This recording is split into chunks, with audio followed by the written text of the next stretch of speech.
మన Varahi sales grand festive celebrations ప్రతి 10,000 రూపాయల కొనుగోలుపై ఒక బంగారు నాణెం ఉచితం. ఈ ఆఫర్ జనవరి 15 వరకు మాత్రమే.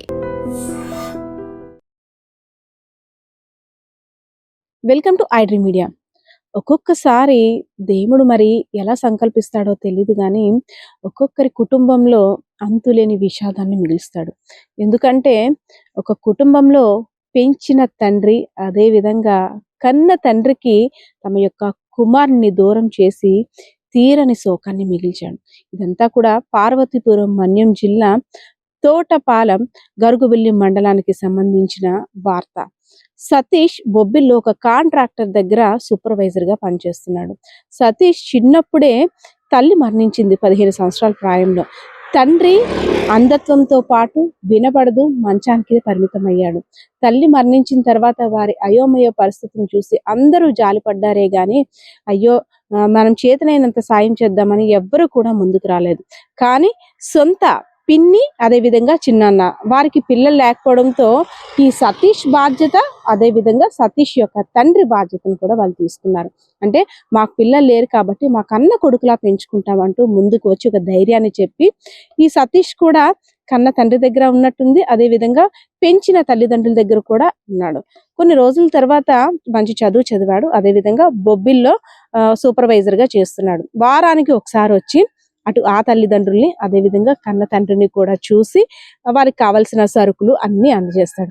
మరి కొద్ది రోజుల్లో కూడా పండగ ఉంది కదా, నేను పండగకు వచ్చేటప్పుడు బట్టలు తీసుకొని వస్తాను, మీ ముగ్గురికి కూడా బట్టలు తెస్తాను, నాకు అరిసెలు అంటే ఇష్టం, జంతికలు అంటే ఇష్టం, అవ్వండు పిన్ని, ఇవ్వండు చిన్నాన, అవి తెచ్చి చిన్నాన, ఇలా చేద్దాం అలా చేద్దాం అంటూ ఎన్నో కబుర్లు చెప్పి వెళ్ళాడు. అంతేకాదు సతీష్ కి సంబంధాలు కూడా చూస్తున్నారు. ఒక మంచి కోడలు వస్తే మంచి కోడల్ని కొడుకుని చూసుకొని పెళ్లి చేసిన తర్వాత ఇంకా వారి కుటుంబం బాధ్యత వారి మీద పెడదాం, వారికి వచ్చే పిల్లల్ని చూస్తూ మనం కూడా జీవితాన్ని ముందుకు నడిపించుకుందామని ముగ్గురు కూడా ముచ్చట ఆడారు. కానీ మనం ఒకటి తలిస్తే ఆ భగవంతుడు ఇంకోటి తలుస్తాడు కదా. వేగంగా వస్తున్న ట్రాక్టర్ సతీష్ ని బలంగా ఢీకొట్టింది.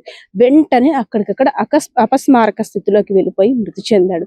కానీ అక్కడికి వచ్చిన పోలీసులు గాని, స్థానికులు గాని ఇంటికి చెప్పాలంటే ఎంత భయపడ్డారు తెలుసా. ఎందుకంటే కనబడని వినబడని తండ్రి ఒకరు, అదే విధంగా వృద్ధాప్యంలో ఉన్నటువంటి పెంచిన తల్లిదండ్రులు, వీళ్ళు ముగ్గురికి ఎలా చెప్పాలో తెలియక రాత్రి సమయంలో ఫోన్ చేయడం 10 సార్లు ఆపడం, మళ్ళీ చేయడం ఆపడం, అసలు ఎలా స్వీకరిస్తారో.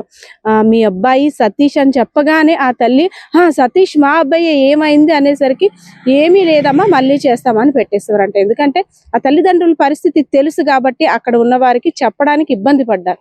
కానీ ఎలా అయితేనే ఎప్పటికైనా ఈ సమాచారం తెలియక తప్పదు కదా అనేసి పొద్దున్న పోస్ట్ మార్టం అయిన తర్వాత ఆ తల్లిదండ్రులకి చెప్పారు.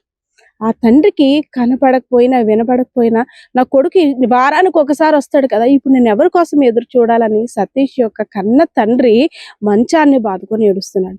అదే విధంగా దేవుడు మాకు పిల్లల్ని ఇవ్వకపోయినా నిన్ను పెంచుకున్నాము, మా కష్టాలన్నీ కూడా కడతేరుస్తావు, నీకు పెళ్లి చేసి వచ్చిన కోడల్ని చూసి మురిసిపోదాం అనుకున్నాం, ఒక 12 బాబునో బిడ్డనో కూడా ఇస్తావు, నువ్వు దూరంగా వెళ్ళినా ఆ బిడ్డని మేము ఆడించుకుంటూ ముగ్గురం కూడా ముచ్చట చేసుకుందాం అనుకున్నాం, అలాంటిది మాకు అన్యాయం చేసి వెళ్ళిపోయావా సతీష్ అంటూ ఆ పెంచిన తల్లిదండ్రులు. ఒక ట్రాక్టర్ అతి వేగం, ఒక 2 కుటుంబాలు, ఎందుకంటే 2 కుటుంబాలకు కూడా సంబంధించిన పెద్ద దిక్కు సతీషే. సో మరికొన్ని రోజుల్లో సంక్రాంతి పండుగ వస్తుంది. వాళ్ళ అమ్మకి, ఎవరైతే సతీష్ వాళ్ళ అమ్మ, సతీష్కి 15 ఏళ్ల వయసు ఉన్నప్పుడు వాళ్ళ అమ్మగారు చనిపోయారు కదా, వాళ్ళ అమ్మగారికి బట్టలు కొనడానికి కూడా అమ్మకి 7 బట్టలు తీస్తున్నాం కదా, ఆ అమ్మకి పేరెంటకం పోస్తున్నాం కదా, ఎలా చేయాలి అన్నీ కూడా వివరాలు అడిగి వెళ్ళాడు కొడుకు. కానీ తను కూడా ఆ దేవుని దగ్గరికి వెళ్ళిపోయాడు, తను కూడా అమ్మ దగ్గరికి వెళ్ళిపోయాడు. సో ఈ ముగ్గురు పరిస్థితి ఇప్పుడు మంచాన పడి ఉన్న తండ్రి, అదే విధంగా వృద్ధాప్యంలో ఉన్నటువంటి పెంచిన తల్లిదండ్రులు, వీరికి దిక్కెవరు అంటూ కూడా గుండెలు పగిలేలా రోధిస్తున్న పరిస్థితి. కానీ ఇలాంటి దారుణ పరిస్థితి ఆ భగవంతుడు ఏ కుటుంబానికి కూడా ఇవ్వకూడదు. ఎందుకంటే రోడ్డు మీదకి వెళ్ళిన బిడ్డ తిరిగి వస్తాడు, పండక్కి అందరం కలిసి చేసుకుంటాం, సరదాగా చేసుకుంటాం అని ఎన్నో కోటి ఆశలతో ఉన్న ఆ ముగ్గురు తల్లిదండ్రులకు కూడా విషాద వార్త ఇదని చెప్పుకోవాలి. సో ఈ వార్త తెలిసిన తర్వాత గ్రామస్తులందరూ కూడా ఒక ఆశ్చర్యానికి గురయ్యారు. ఎందుకంటే ఇంత మంచి పిల్లడికి దేవుడు ఇలా చేశాడా, అయ్యో వీరి పరిస్థితి ఏంటి, ఇప్పుడు వీళ్ళు చూసే నాదుడెవరు, వీళ్ళకి దిక్కెవరు, కనిపించని తండ్రి కొడుకుని ఎలా చూస్తాడు, ఇన్నాళ్ళు కొడుకు వచ్చి చెయ్యి తాకితే చాలు నా కొడుకు వచ్చాడు స్పర్శ తగిలింది అని అనుకునేవాడు, కనపడదు వినపడదు. ఇప్పుడు ఏం చెప్పినా ఆయనకి అర్థమయ్యే స్థితిలో కూడా లేరు అంటూ కూడా గ్రామస్తులు అక్కడ విచారణ వ్యక్తం చేస్తున్న పరిస్థితి అయితే కనిపిస్తుంది. పోలీసులు యాక్సిడెంట్ అయిన తీరును కూడా చూశారు, కేసు నమోదు చేసి ఎవరైతే ట్రాక్టర్ డ్రైవర్ ఉన్నారో ఆయన కూడా అదుపులోకి తీసుకున్నారు. సో ఏదైనా రోడ్డు ప్రమాదాల కారణంగా చూస్తారు కదా, ఒక నిండు కుటుంబంలో పెద్ద దిక్కును కోల్పోవడం వల్ల కొన్ని కుటుంబాలు అయితే దిక్కు తోచని పరిస్థితిలో రోడ్డును పడిపోతున్నాయి.